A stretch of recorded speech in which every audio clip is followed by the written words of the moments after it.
Ohio State is once again testing the limits of college sports money politics, floating the idea of a change to the Big Ten's revenue-sharing model. President Ted Carter has already said there are only a couple of schools that truly represent the biggest brands in the conference, pointing directly to television viewership. The suggestion is clear: Ohio State sees itself as worth more than the rest. This isn't unprecedented. Boise State has long received extra cash in the Mountain West, with a special carve-out for television exposure. The ACC recently adopted a plan to distribute 60% of its television revenue based on weighted viewership. But those conferences made changes out of necessity. The Mountain West needed Boise. The ACC had internal fights over buyouts and schools threatening to bolt. The Big Ten has none of that chaos. It is financially strong, generating more than $900 million in revenue last year and distributing over $63 million to each of its oldest members.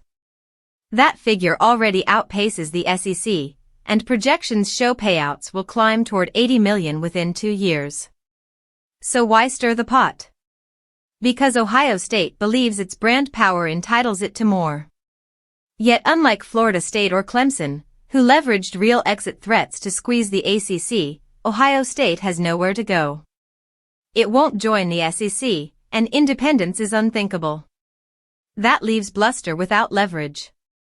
Asking schools like Purdue, Rutgers, or Maryland to accept less so that Columbus can claim more is a hard sell.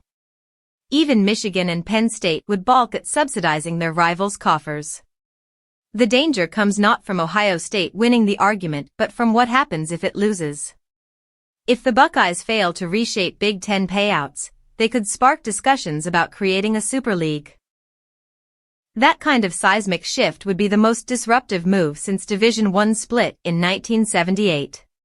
Power programs from the SEC and other Big Ten schools would listen, if only because the promise of more money drives every decision in modern college football.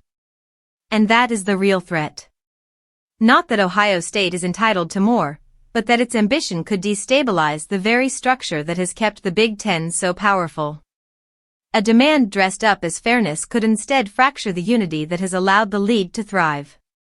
Once again, the Roman Empire of college football stretches for more gold, blind to the chaos it may unleash.